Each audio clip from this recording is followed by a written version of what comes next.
perempuan-perempuan yang melayani Yesus. Tidak lama sesudah itu Yesus berjalan keliling dari kota ke kota dan dari desa ke desa, memberitakan Injil Kerajaan Allah. Ke-12 muridnya bersama-sama dengan dia dan juga beberapa orang perempuan yang telah disembuhkan dari roh-roh jahat atau sebagai penyakit, yaitu Maria yang disebut Magdalena, yang telah dibebaskan dari 7 roh jahat, Yohana istri Kuza, bendahara Herodes, Susana, dan banyak perempuan lain. Perempuan-perempuan ini melayani rombongan itu dengan kekayaan mereka. Perumpamaan tentang seorang penabur. Ketika orang banyak berbondong-bondong datang, yaitu orang-orang yang dari kota ke kota mengabuhkan diri pada Yesus, berkatalah ia dalam suatu perumpamaan. Adalah seorang penabur keluar untuk menaburkan benihnya. Pada waktu ia menabur, sebagian benih itu jatuh di pinggir jalan, lalu diinjak orang dan burung-burung di udara, memakannya sampai habis. Sebagian jatuh di tanah yang berbatu-batu, dan setelah tumbuh ia menjadi kering karena tidak mendapat air. Sebagian lagi jatuh di tengah semak duri, dan semak itu tumbuh bersama-sama dan menghimpitnya sampai mati. Dan sebagian jatuh di tanah yang baik, dan setelah tumbuh berbuah 100 kali lipat. Setelah berkata demikian, Yesus berseru, "Siapa mempunyai telinga untuk mendengar, hendaklah ia mendengar." Murid-muridnya bertanya kepadanya, "Apa maksud perumpamaan itu?" Lalu ia menjawab, "Kepadamu diberi karunia untuk mengetahui rahasia kerajaan Allah, tetapi kepada orang-orang lain hal itu diberitakan dalam perumpamaan, supaya sekalipun memandang mereka tidak melihat, dan sekalipun mendengar mereka tidak mengerti." Inilah arti perumpamaan itu. Benih itu ialah firman Allah yang jatuh di pinggir jalan. Itu ialah orang yang telah mendengar. Kemudian datanglah iblis lalu mengambil firman itu dari dalam hati mereka, supaya mereka jangan percaya dan diselamatkan. Yang jatuh di tanah yang berbatu itu ialah orang yang telah mendengar firman itu, menerimanya dan gembira, tetapi mereka itu tidak berakar. Mereka percaya sebentar saja dan dalam masa pencobaan mereka murtad. Yang jatuh dalam semak duri ialah orang yang telah mendengar firman itu, dan dalam pertumbuhan selanjutnya mereka terhimpit oleh kekhawatiran dan kekayaan dan kenikmatan hidup, sehingga mereka tidak menghasilkan buah yang matang. Yang jatuh di tanah yang baik itu ialah orang yang telah mendengarkan firman itu, menyiapkannya dalam hati yang baik dan mengeluarkan buah dalam ketekunan. Perumpamaan tentang pelita.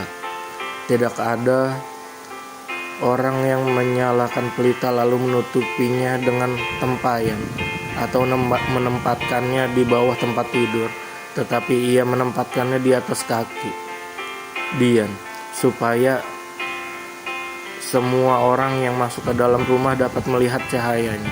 Sebab tidak ada sesuatu yang tersembunyi yang tidak akan dinyatakan, dan tidak ada sesuatu yang rahasia yang tidak akan diketahui dan diumumkan.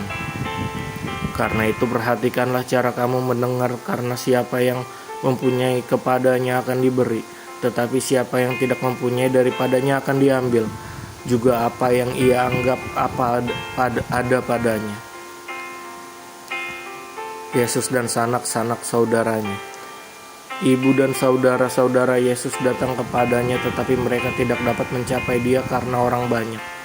Orang memberitahukan kepadanya, "Ibumu dan saudara-saudaramu ada di luar dan ingin bertemu dengan engkau." Tetapi ia menjawab mereka, "Ibuku dan saudara-saudaraku ialah mereka yang mendengarkan firman Allah dan melakukannya." Angin ribut diredakan. Pada suatu hari Yesus naik ke dalam perahu bersama-sama dengan murid-muridnya, dan ia berkata kepada mereka, "Marilah kita bertolak ke seberang danau." Lalu bertolaklah mereka, dan ketika mereka sedang berlayar, Yesus tertidur sekonyong-konyong. Turunlah taufan ke danau, sehingga perahu itu kemasukan air dan mereka berada dalam bahaya. Maka datanglah murid-muridnya membangunkan dia. Katanya, "Guru, guru, kita binasa." Ia pun bangun lalu menghardik angin dan air yang mengamuk itu. Dan angin dan air itu pun reda dan danau itu pun menjadi teduh. Lalu katanya kepada mereka, "Di manakah kepercayaanmu?" Maka takutlah mereka dan heran, lalu berkata seorang kepada yang lain, "Siapa gerangan orang ini, sehingga ia memberi perintah kepada angin dan air, dan mereka taat kepadanya?" Yesus mengusir roh jahat dari orang Gerasa. Lalu mendaratlah Yesus dan murid-muridnya di tanah orang Gerasa yang terletak di seberang Galilea. Setelah Yesus naik ke darat, datanglah seorang laki-laki dari kota itu menemui dia. Orang itu dirasuki setan-setan dan sudah lama ia tidak berpakaian dan tidak tinggal dalam rumah, tetapi dalam pekuburan. Ketika ia melihat Yesus, ia berteriak lalu tersungkur di hadapannya dan berkata dengan suara keras, "Apa urusanmu dengan aku, hai Yesus anak Allah yang maha tinggi? Aku memohon kepadamu supaya engkau jangan menyiksa aku." Ia berkata demikian sebab Yesus memerintahkan roh jahat itu keluar dari orang itu. Karena sering roh itu menyeret-nyeret dia, maka untuk menjaganya ia dirantai dan dibelenggu. Tetapi ia memutuskan segala pengikat itu dan ia dihalau oleh setan itu ke tempat-tempat yang sunyi. Dan Yesus bertanya kepadanya, "Siapakah namamu?" Jawabnya, "Legion." Sekarang ia kerasukan banyak setan. Lalu setan-setan itu memohon kepada Yesus supaya ia jangan memerintahkan mereka masuk ke dalam jurang maut. Adalah di sana sejumlah besar babi sedang mencari makan di lereng gunung.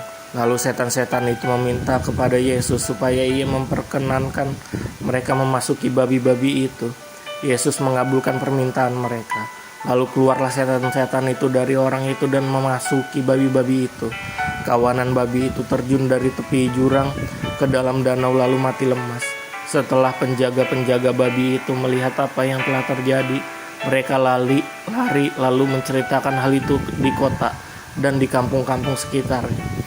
Dan keluarlah orang-orang untuk melihat apa yang telah terjadi. Mereka datang kepada Yesus dan mereka menjumpai orang yang telah ditinggalkan setan-setan itu duduk di kaki Yesus. Ia telah berpakaian dan sudah waras, maka takutlah mereka. Orang-orang yang telah melihat sendiri hal itu memberitahukan kepada mereka bagaimana orang yang dirasuk setan itu telah diselamatkan. Lalu seluruh penduduk daerah Gerasa meminta kepada Yesus supaya ia meninggalkan mereka, sebab mereka sangat ketakutan. Maka naiklah ia ke dalam perahu, lalu berlayar kembali.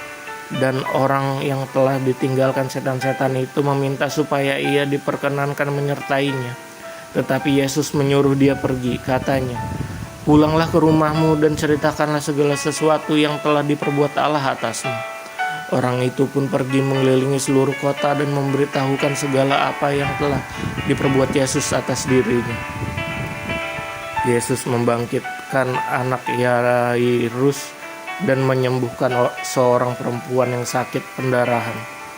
Ketika Yesus kembali, orang banyak menyambut dia sebab mereka semua menanti-nantikan dia. Maka datanglah seorang yang bernama Yairus. Ia adalah seorang rumah ibadat. Sambil tersungkur di depan kaki Yesus, ia memohon kepadanya supaya Yesus datang ke rumahnya. Karena anaknya perempuan yang satu-satunya dan berumur kira-kira 12 tahun hampir mati. Dalam perjalanan ke situ, Yesus didesak-desak orang banyak. Adalah seorang perempuan yang sudah 12 tahun menderita pendarahan dan yang tidak berhasil disembuhkan oleh siapapun. Ia maju mendekati Yesus dari belakang dan menjamah jumbai-jumbainya. Dan seketika itu juga berhentilah pendarahannya.